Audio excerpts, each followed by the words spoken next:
There were giants in the earth in those days, and also after that, when the sons of God came into the daughters of men, and they bare children to them. The same became the mighty men which were of old, men of renown. If giants really existed, well then where are the bones? Wouldn't we see evidence of them all over museums and places like the Smithsonian? The Smithsonian institution is continually linked to giant skeletons, or at least the lack of them. Dozens of reports end in something that sounds like this. The bones were shipped to the Smithsonian Institution for further study.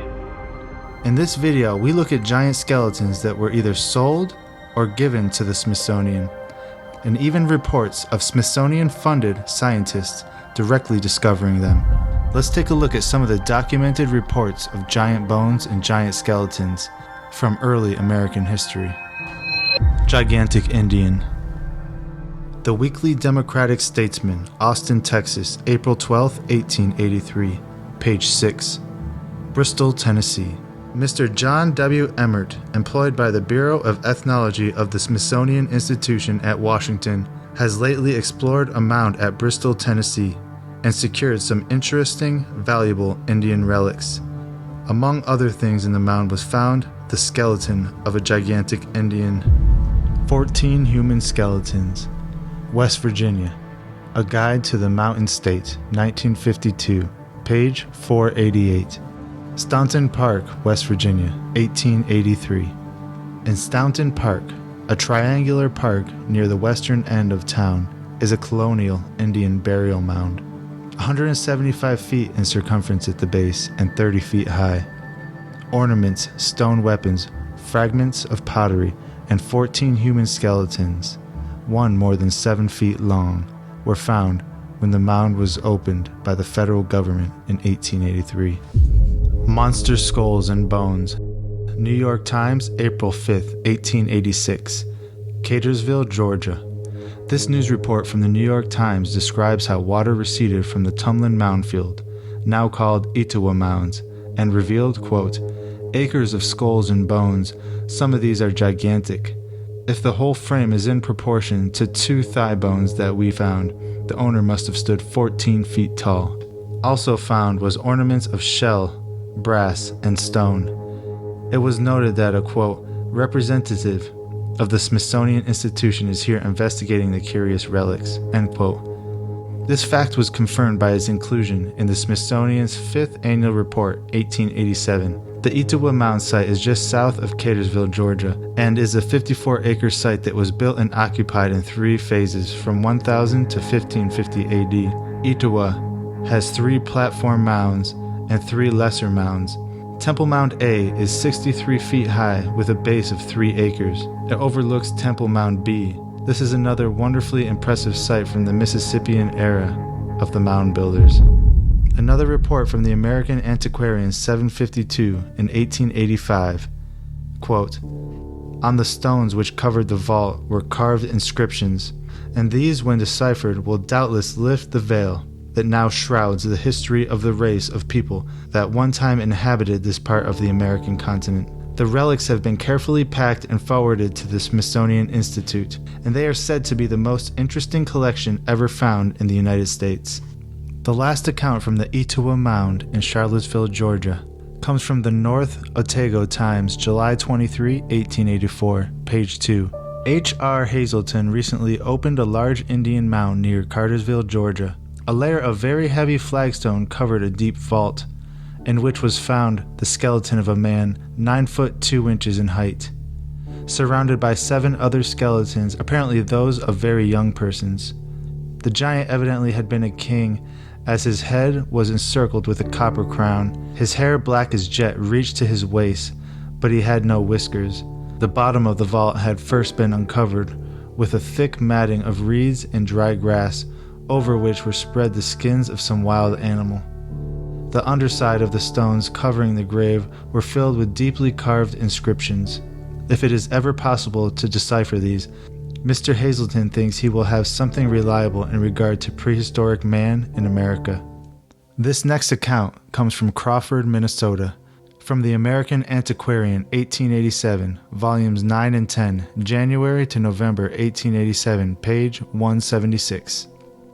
Quote, "At a depth of 14 feet below the surface, the workmen came upon a skeleton of a giant, in a tolerable good state of preservation. The skeleton was 8 feet 2 inches in length, and measured 2 feet 2 inches across the pelvis.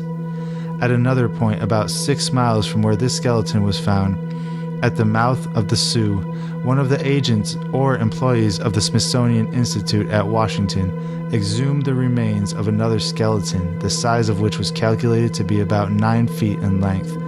The biggest giant ever known. From The World, October 7th, 1895, San Diego, California." Quote, "The corpse of the biggest man that ever lived has been dug up near San Diego, California. At all events, there is no satisfactory record, in ancient or modern history, of any human being nearly so tall. The mummy for in such a condition the remains were found is that of a person who would have been about 9 feet high in life. This makes allowances for shrinkage, which may be pretty closely calculated. As to the accuracy in the estimate, there can be no question, as the cadaver has been carefully inspected and measured by Professor Thomas Wilson, curator of the Department of Prehistoric Anthropology in the Smithsonian Institution, and by other scientists. The tape line even now registers the length from heel to top of the head at 8 feet 4 inches. The body was found in a cave by a party of prospectors. Over the head are the remnants of a leather hood. The man was well advanced in years. It has been stated that the man must have surpassed in height any giant of whom there is historical record." End quote. This next one comes from the San Francisco Call, August 22nd, 1897. "Bones of prehistoric man. Skeletons of giant found in rude sepulture on Pine Ridge." Quote, "The discovery of the bones of a giant in a rudely excavated hole in a limestone rock on the western slope of Pine Ridge has aroused considerable interest among local anthropologists. U.N. Briggs and Frank Patton unearthed the remains of what appeared to be a prehistoric man last week while out hunting on Pine Ridge. It being quite warm, the hunters have sought a shady place at the base of a tall limestone cliff. They sat for an hour or so, enjoying the soft breezes that wafted from the valley beyond, and Briggs, in poking around in a hole in the rock, unearthed several bones. They appeared to be those of a human being. Upon closer scrutiny, it was discovered that the cavity in which the bones had been deposited was evidently the work of human hands. The walls had been cut with a sharp-pointed instrument, and the entrance of the tomb or sepulchre had at one time been closed up. The hunters examined the tomb closely and found a number of bones of feet and hands and portions of the skull. The remains will be sent to the Smithsonian Institution." This next one is called "Finding Skeletons of a Giant." From The Worthington Advance, November 18th, 1897, page 3. Ethnological work of the Smithsonian's Division of Eastern Mounds. Quote, "It is officially recorded that agents of the Bureau of Ethnology have explored more than 2,000 of these mounds. Among the objects found were pearls in great numbers, and some of very large size. It is a matter of official record that, in digging through a mound in Iowa, the scientists found the skeleton of a giant who, judging from actual measurements, must have stood 7 feet 6 inches tall when alive. The bones crumbled to dust when exposed to the air. Around the neck was a collar of bear's teeth, and across the thighs were dozens of small copper beads." The Washington Post, January 16th, 1910. Quote, "The first white man to explore the interior of the Queen Charlotte Islands, Captain Newton Chittenden, was an American lawyer and lecturer who wrote both popular and governmental reports. He was a Union Cavalry Regiment officer during the Civil War, who was admitted to the Supreme Court. He also exhibited Indian and Inuit relics in Europe. These he collected while traveling 3,400 miles on a burro, and on foot through the Southwest, Northwest, and Central Plains. During his explorations for the government, Chittenden collected a massive skull of a giant. The article states that he, quote, long treasured it as a priceless possession, and the skull was of great interest to European anthropologists who examined it. He was offered great sums of money to part with the skull, but he ended up donating it to the Smithsonian Institution. Assistant Director of Anthropology, Alice Hardika, when presented with the skull, said it surpassed any previously in the institution. This next one is about a man who refuses to sell the skeleton of a giant to the Smithsonian. It's from the Arizona Journal-Minor, October 13th, 1911, page 3, Walnut Creek, Arizona. Quote, Mr. Shoup was provided with photographic instruments and took several pictures. Mr. Shoup of the Smithsonian also desired to take it, the giant skeleton, back to Washington, but this request was held up by Mr. Marks, stating that as the subject was found in the territory, it should be kept there. Mr. Shoup and Mrs. Shoup of the Smithsonian was very much interested in those portions of the human frame that were intact, particularly the skull, which indicated that the giant was of such an abnormal size as to be beyond comprehension of that of a human being. If authentic, one would assume that the photographs should still be in the Smithsonian records, but they're not.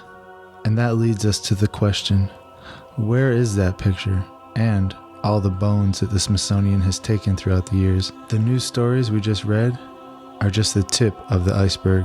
There's many more news articles that report giant bones being brought into the Smithsonian for review.